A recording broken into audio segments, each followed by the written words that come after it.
not to jinx this game, but who are you most nervous to see come out up there? I'm most nervous to see the beast. Anyone who's familiar with the chase knows the beast, or you're lying. I was the world's first chaser back in 2009. I've won more games than anybody else, and I'm here to crush American dreams. All I say after watching your cash builder that there's clearly no beginning to your talents as a quizzer. Everest in the Alps? Bring on the geography questions. He's an enormous trivia talent, but he's an enormous everything. I mean, that's not camera tricks, like he is really like 6'6", 300 pounds. Once the camera is rolling, he will destroy you, and he is not remorseful about it in any way. Let me put it simply, they can't place, you can. I'm here to test you, and I respect good players, I respect brave players. I have no time at all for people who just want to simper around on camera for now. And I understand you have a nickname. Yes, when I was a kid, I was given the nickname KIA, or Know-It-All, because I think I know it all. I'm afraid KIA is about to go MIA on this show. The original three chasers can hang with him, so I think it's kind of sparked a competition. They are more competitive with each other than they are with any contestant that comes on this show. We assume he's very smart, but that might just be the accent. So on an older version of this show, I played against the Beast, and I think he's played thousands of games in 3 different countries, and he called me the toughest opponent he's ever faced. The land of burgers, hot dogs and French fries. I'm home. I can promise you that win or lose, I'm going to have a great deal of fun, and I'm going to play as hard as I can. If people win money off me, they're going to have to earn it.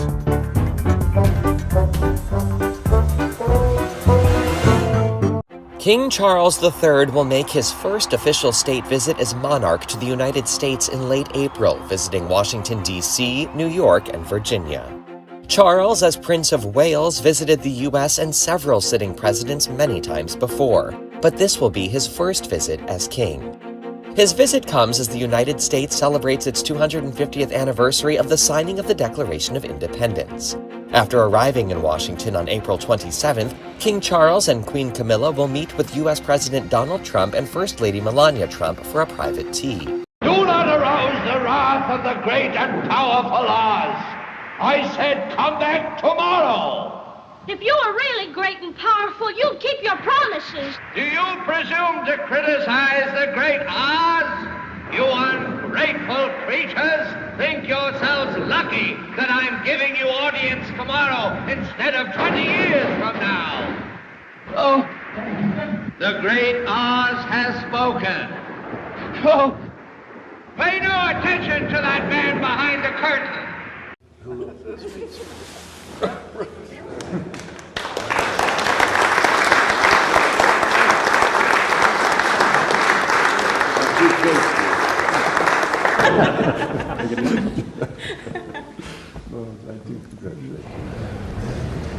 Followed by a garden party. A formal welcome ceremony will be held at the White House, complete with a ceremonial military review before King Charles and President Trump meet for a bilateral meeting. Welcome to Birmingham.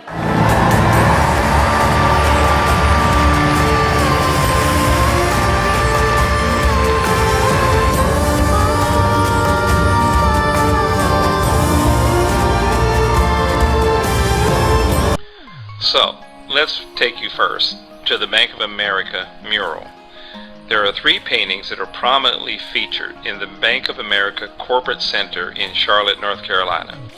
This fresco was created by artist Benjamin F. Long. Let's begin with one of the murals. In the final sequence of the murals, we see the surviving blue-collar population at the bottom.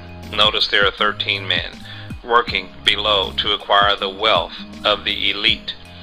The shovels that they hold have heads that are rich gold in color, suggesting gold as the resource to secure. And by the way, 13 is the occult number.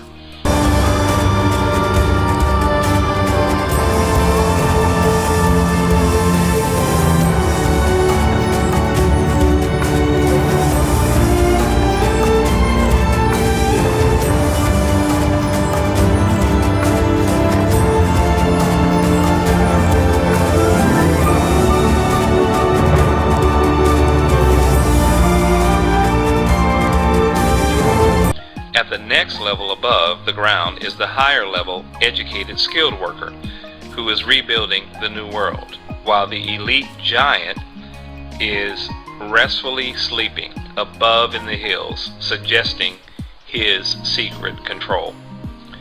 The picture suggests a rebuilding era due to the clean landscapes. This is the final era of the elite, after many on the earth have been eliminated and the new world is underway.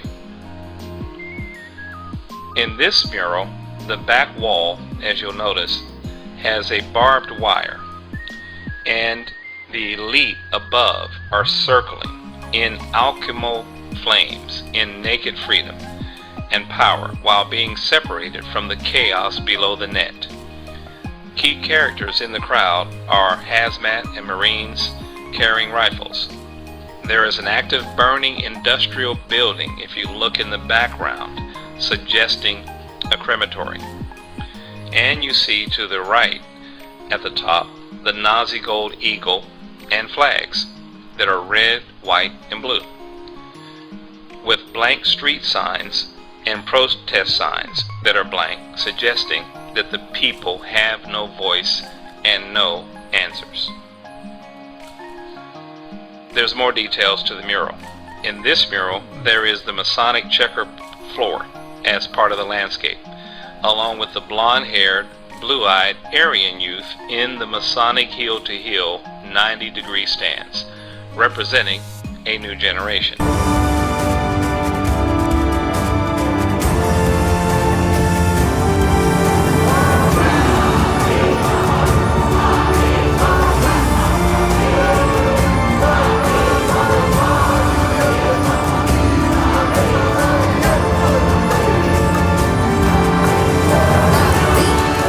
Gives me the greatest pleasure to declare the 22nd Commonwealth Games open.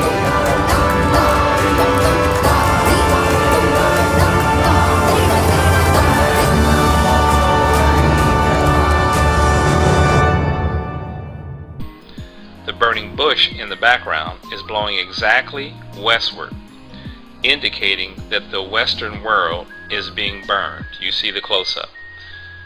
The white male right next to the burning bush, wearing a red sweater and blue jeans and reading a book, is casually aware of the burning bush.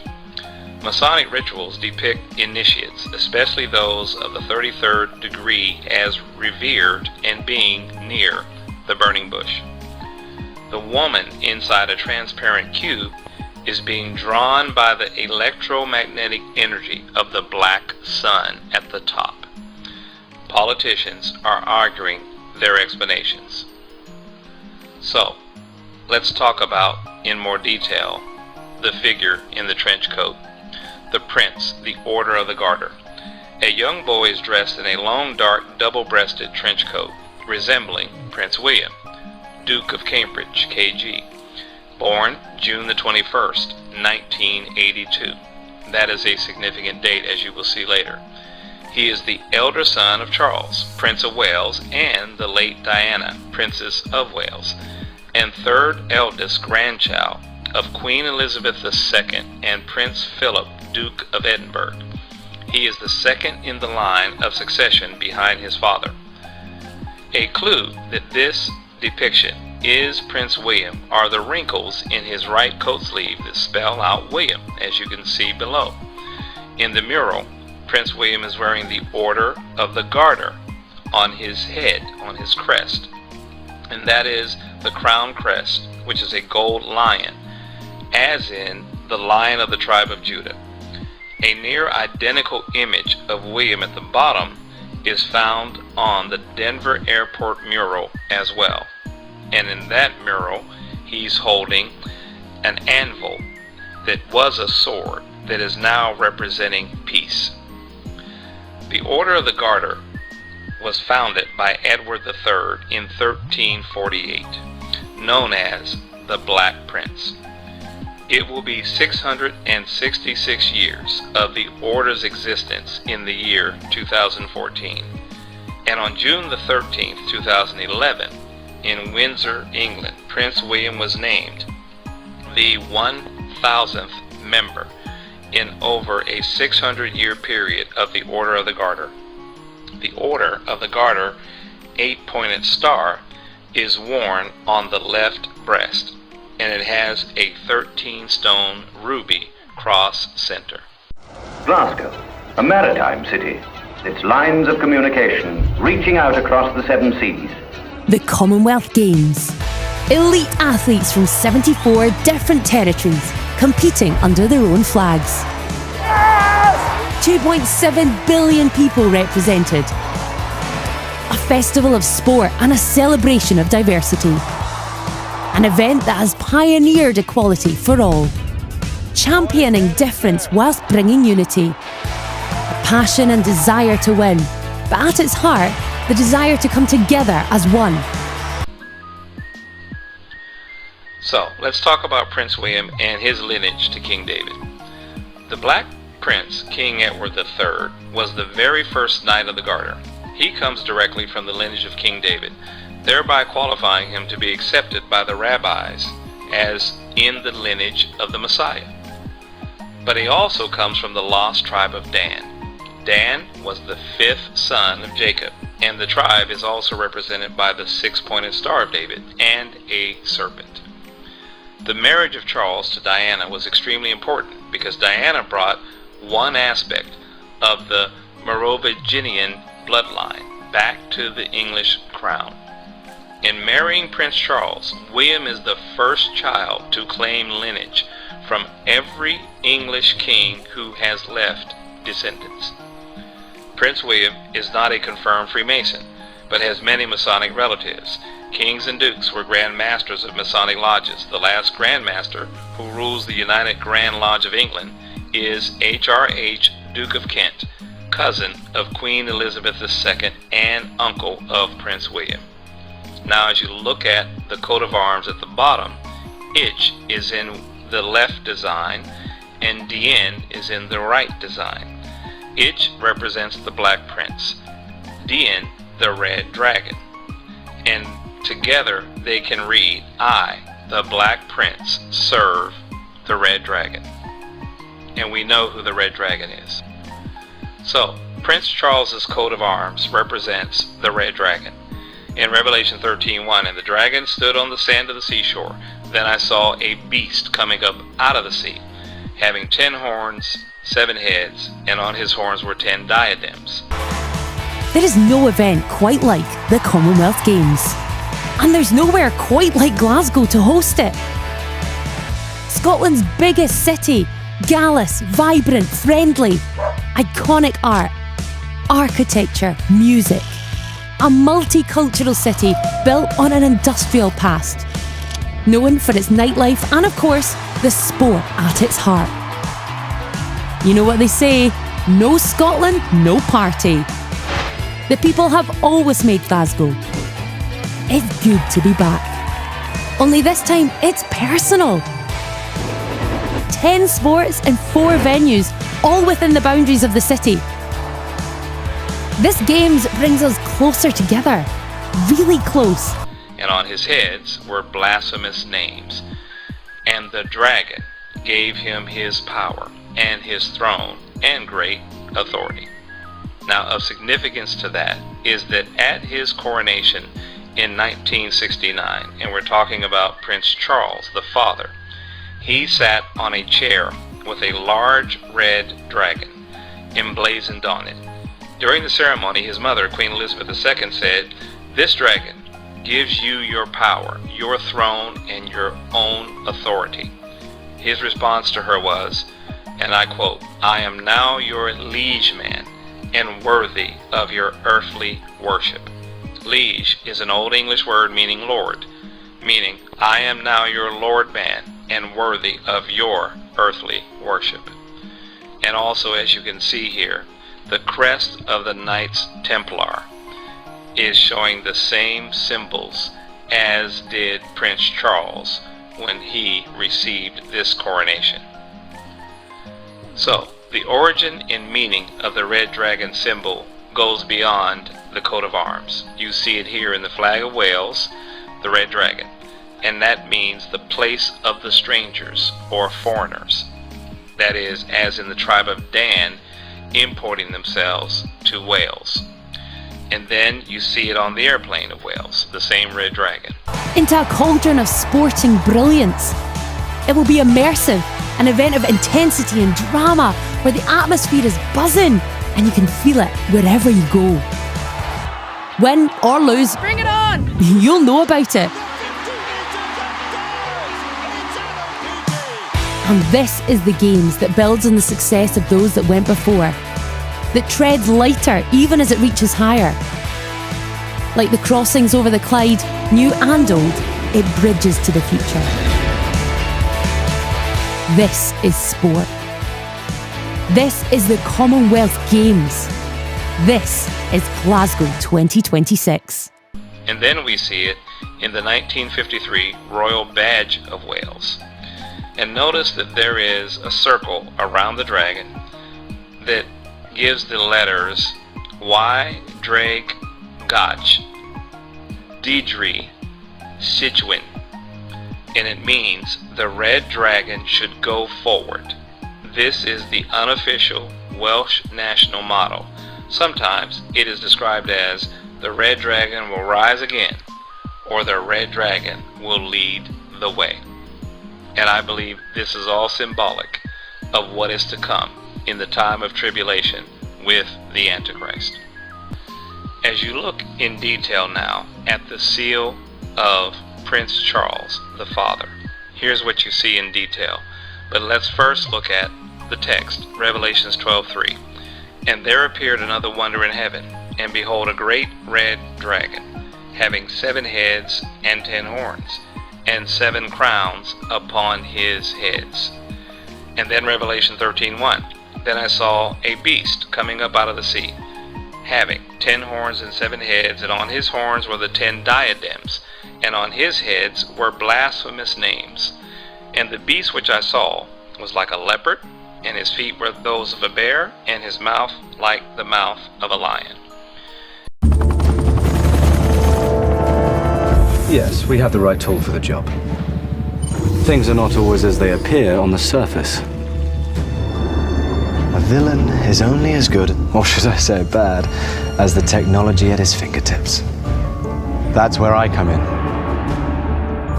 Just like in the movies, behind every cunning plan, there's a brilliant mind.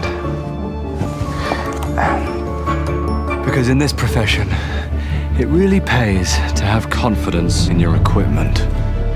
To be able to depend on every nut, every bolt. You see, all this isn't for its own sake. Every mastermind needs a button that wreaks havoc.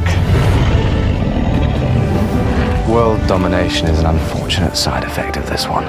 And so as you look at Prince Charles, the Father, his seal, his coat of arms, you notice that the crown actually is shown here in 7 places, and they're all numbered.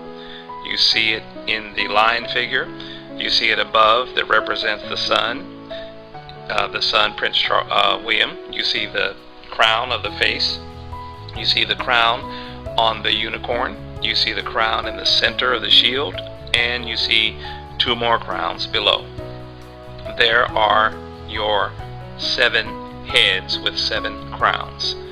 Also, we discussed how in this text that the beast would resemble a leopard, and which this does by its length and its thinness as compared to a lion. It has the feet of a bear, and if you look at the feet, those are bare feet, and it has the mouth as a lion, and it certainly has a lion's mouth. So let's focus on the lion, leopard, bear beast on the left.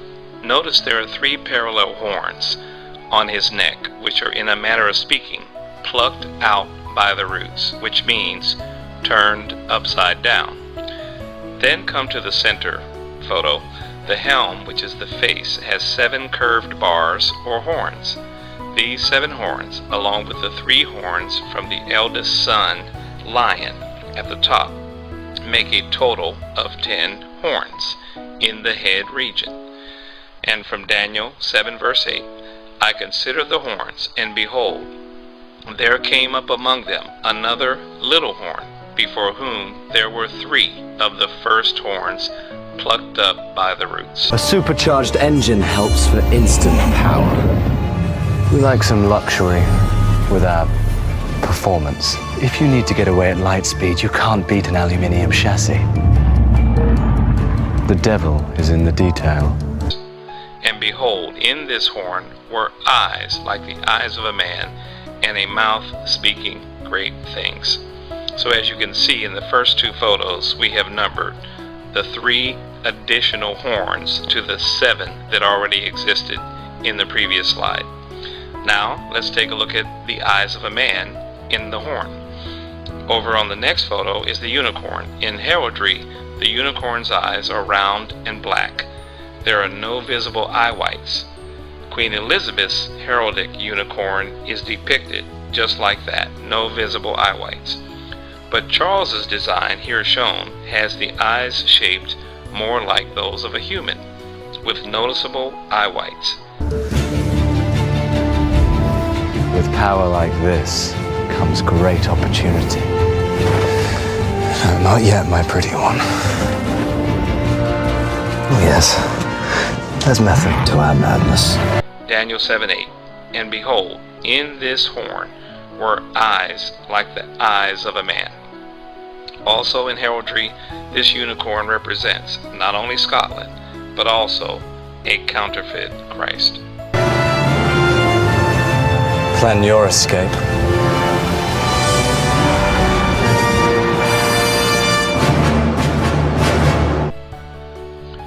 Let's take it further. The unicorn of the prince. The constellation Monoceros, which is the unicorn, is in the winter's great triangle, as you see above in the skies, formed by the bright stars Betelgeuse, Sirius, and Procyon. Monoceros is on the celestial equator between Orion, which is where God comes through, and Hydra, which is where the dragon is, and it contains exactly 66 naked eye stars. Monoceros forms the square and the compasses. The square is at 90 degrees and the compasses at 55 degrees. In ancient Egypt, the plumb rule was called a merket. The merket was used in conjunction with a plumb line to measure the positions of stars and their corresponding positions on the ground in Egypt. Our winter sky is dominated by Orion, but the creature that is following him, tracking his every movement across the celestial sphere, mimicking him, is Monoceros, the unicorn. And who does the unicorn represent? Prince Charles and Prince William. In the photo to the left, which is a hieroglyph, the horn of Monoceros points to the silver gate of man. And Enki, who is in this hieroglyph, is stepping in the direction of where the unicorn horn is pointing. And you see his foot on top of the unicorn horn. And he has a bird in his hand. The bird is the constellation Corvus, Latin for raven or crow. It sits on the tail of Hydra, the sea dragon, as you can see above. And it includes 11 stars visible to the naked eye. It belonged to Apollo, that is the bird. Apollo, the god of light, which the Bible calls Apollyon, the destroyer.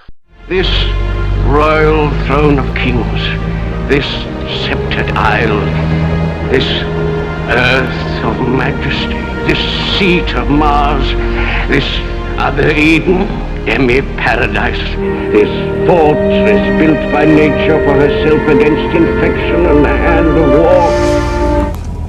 They say Brits play the best villains. But what makes a great villain? Firstly, you need to sound distinct.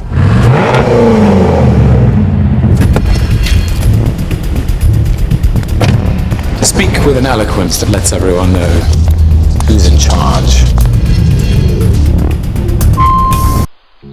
Enki is the one of the 4 gods known as the Anunnaki, who were Sumerians. Anunnaki were associated with the Nephilim giants of the Bible. And then, up above, his left foot is on the horn of the unicorn. as if he is rising up from the unicorn out of the waters. The ancients believed that the Milky Way was the celestial river in the heavens, and Monoceros is on the celestial equator of the Milky Way. The Winged Savior.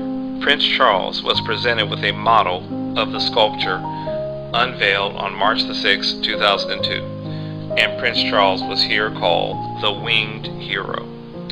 It is a giant bronze statue of Prince Charles as a winged hero, quote-unquote, saving the world. It is to become the centerpiece of a remote Amazonian town in Brazil. Gentlemen. Excellent. Now, a villain should have style. A suit should always be bespoke, razor sharp, like your wit.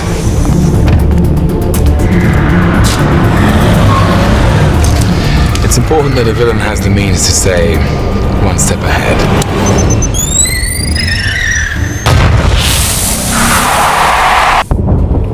World domination starts with attention to detail.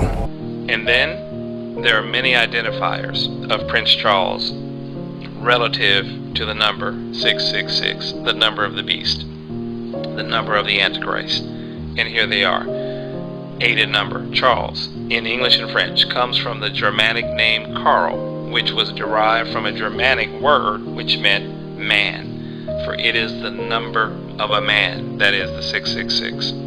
Prince Charles was granted his heraldic achievement, or coat of arms, at the age of 13, the occult number. The red dragon of Wales, under which he serves, Ichi Dien, means I serve, and he pronounced that at his coronation. He claims descent from Israel's King David, Jesus, and Islam's Muhammad, as well as the tribe of Dan, and all of those are in the lineage of Christ. But this is the Antichrist. Take this tiny switch, for example. It changes everything.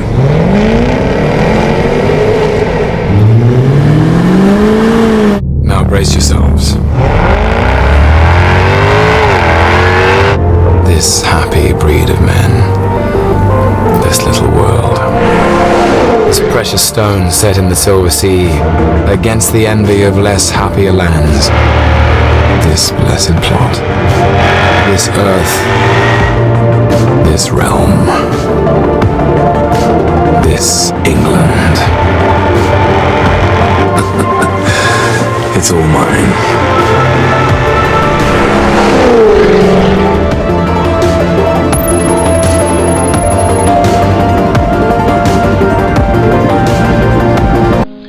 4. He will be the first living member of the royal family to have a life-size statue dedicated in his honor in Brazil as Savior of the world.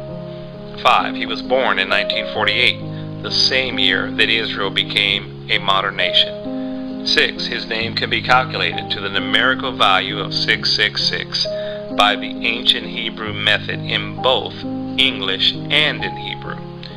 7. His coat of arms shows the past emperors of the Roman Empire of iron, leopard, the feet of a bear, and the mouth of a lion. Later in the day, the king will deliver an address to Congress, and the evening will end with a glitzy state dinner at the White House, hosted by the President and the First Lady. I have seen one or two things in my life, but never anything like this.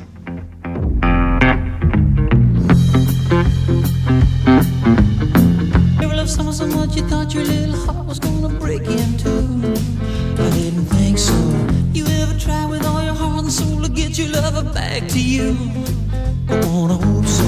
You ever pray with all your heart and soul just to watch her walk away? Yeah. Maybe the bad thing. Before departing Washington, their majesties will lay a wreath at the tomb of the unknown soldier at Arlington National Cemetery in honor of fallen soldiers. King Charles and Queen Camilla will then go on to New York for several planned events, including meeting with first responders and victims of the September 11th, 2001 attacks. And 8. Prince Charles has declared that as king, he will be known as the Defender of Faith. That is, as in all faiths, bringing them together. So, the coming world leader, commonly known as the Antichrist, has 33 titles in the Old Testament and 13 in the New Testament. How interesting. 33 has become the Masonic highest order number, and it is a number of sacrifice, and 13 is the occult number. Daniel reveals a second prince who shall later arrive. With Daniel 9:26, we have a specific reference to the prince that shall come after the Messiah is cut off. They will end their state visit in Virginia, where they will meet with indigenous communities and attend a block party celebrating America's 250th birthday. A prince whose people are not only associated with the destruction of the city, that is Jerusalem, and the sanctuary, that is the Holy Temple, but who are also associated with wars and desolations unto the end. This prophecy is referring to a future time when the Antichrist, often referred to as the little prince, the little horn, and later as king, rises out of the empire which was once ancient Rome and now Europe, taking his rightful seat of authority, the power of his kingship, and the crown of the red dragon. So note that the eldest son, lion, is around the neck of the dragon. You see that?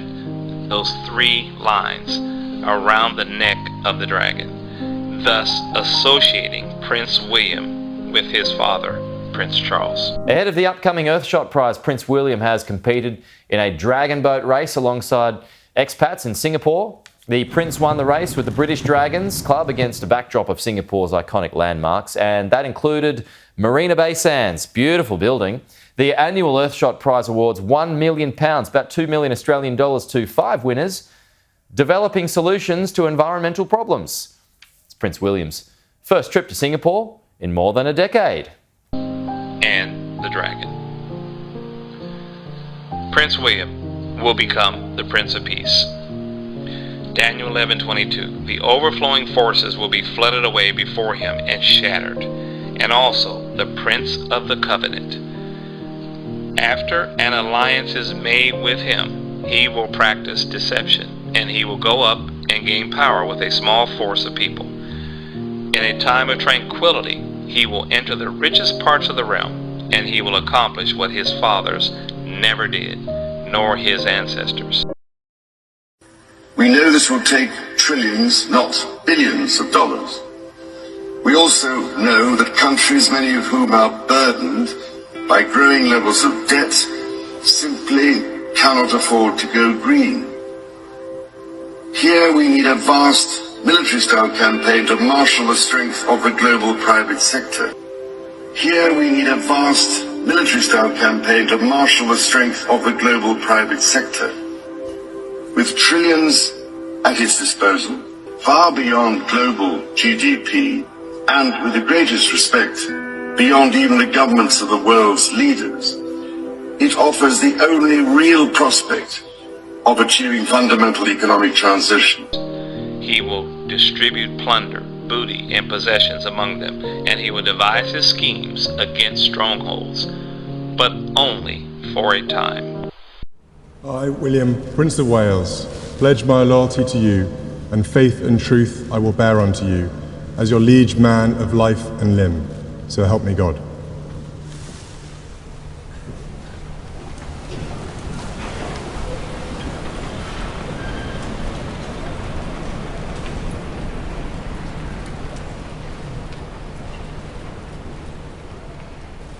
The Denver mural above, he is holding what was a sword of war, what has been turned into a symbol of peace. So today, the unicorn is a symbol adopted by New Agers to represent a great world leader whom they expect to bring world peace to the earth. Just a short while ago, we understand that he has now Yes. arrived at the Western Wall.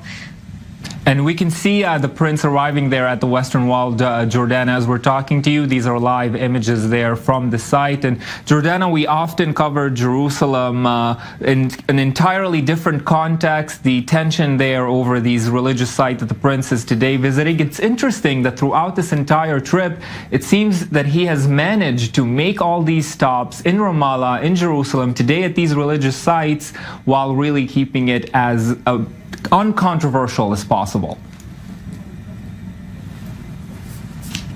Right, and we haven't seen a lot of protests accompanying him at all. It seems that both sides are really trying to plead their case and really create the best image of what they want from a new relationship with the crown.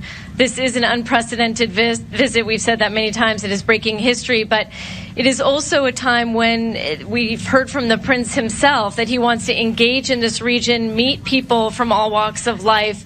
And so both sides, both the Israelis and the Palestinians, have tried to keep this visit as clear as of controversy as possible.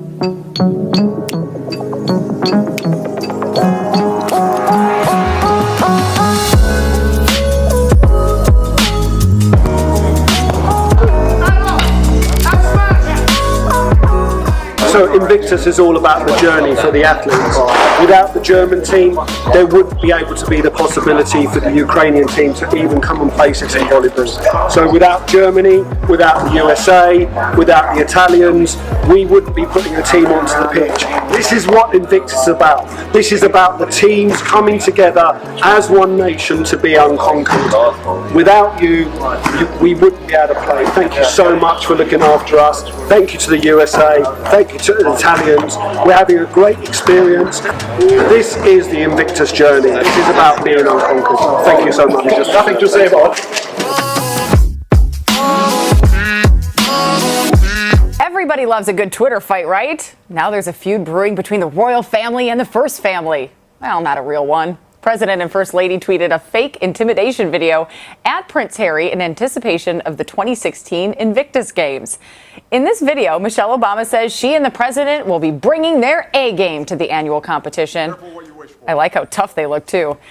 Prince Harry then tweeted back, "Wow, First Lady of the United States and President of the United States, you can dish it out, but you can't take it."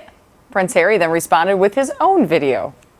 These are all the individuals from last year doing their thing, running 100 meters and all that sort of stuff. And the American man here was incredibly fast. Yeah. Incredibly fast. It's quite close, isn't it? Oh, message? Oh, from Michelle. How very amusing. So would we like to watch it together? Yes. Let's have a look. Hey, Prince Harry, remember when you told us to bring it at the Invictus Games? Careful what you wish for. Oh, really? Please. Boom.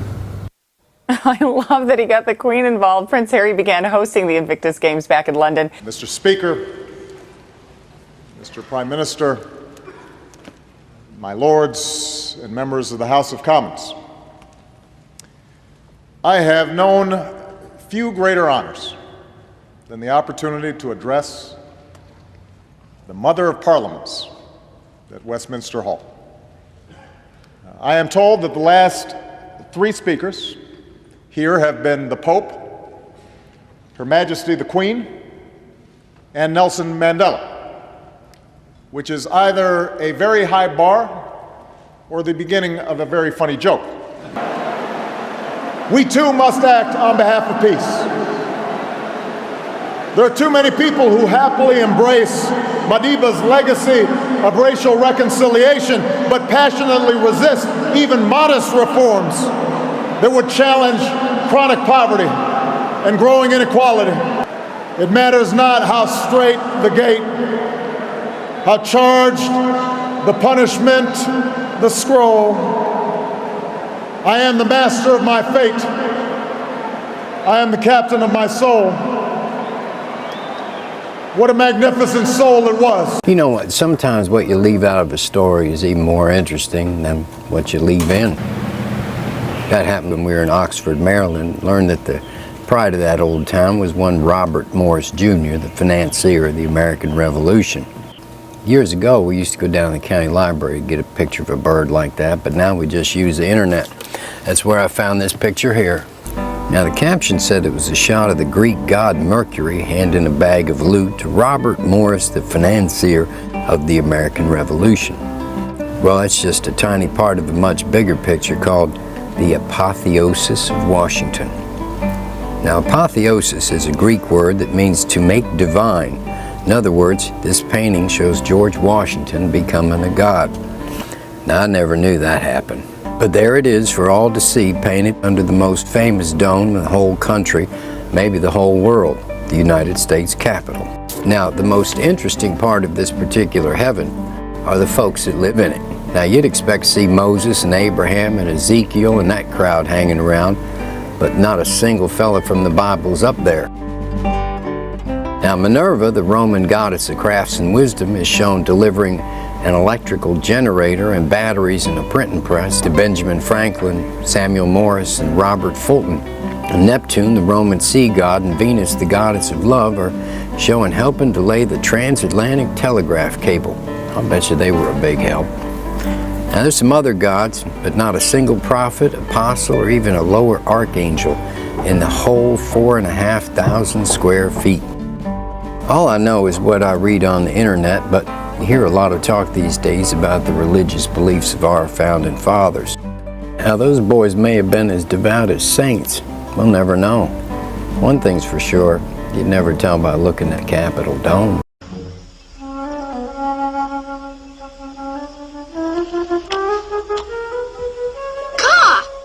It's you! Yes, man cub. So nice to see you again.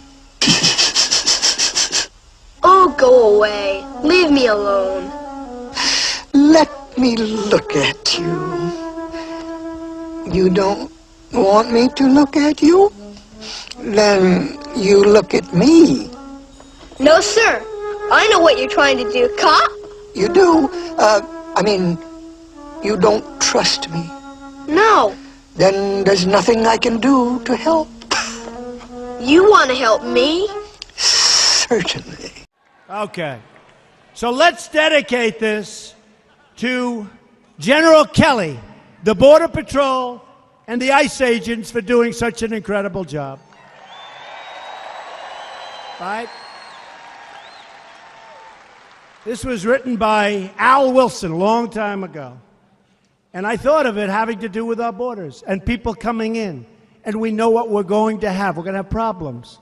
We have to very, very carefully vet. We have to be smart. We have to be vigilant. So here it is, the snake. It's called the snake. On her way to work one morning, down the path along the lake, a tender-hearted woman saw a poor, half-frozen snake. His pretty-colored skin had been all frosted with the dew. "Poor thing," she cried, "I'll take you in, and I'll take care of you." The border. "Take me in, O tender woman. Take me in, for heaven's sake. Take me in, O tender woman," sighed the vicious snake. She wrapped him up all cozy in a comforter of silk and laid him by her fireside with some honey and some milk. She hurried home from work that night, and as soon as she arrived, she found that pretty snake she'd taken in had been revived. "Take me in, O tender woman. Take me in, for heaven's sake. Take me in, O tender woman," sighed that vicious snake. She clutched him to her bosom. "You're so beautiful," she cried. "But if I hadn't brought you in by now, oh heavens, you would have died." She stroked his pretty skin again and kissed him and held him tight. But instead of saying thank you, that snake gave her a vicious bite. Take me in, O tender woman. Take me in for heaven's sake. Take me in, O tender woman. Sighed the vicious sake. I have saved you, cried the woman. And you've bitten me, heavens, why? You know your bite is poisonous, and now I'm going to die. Oh, shut up, silly woman, said the reptile with a grin. You knew damn well I was a snake before you took me in.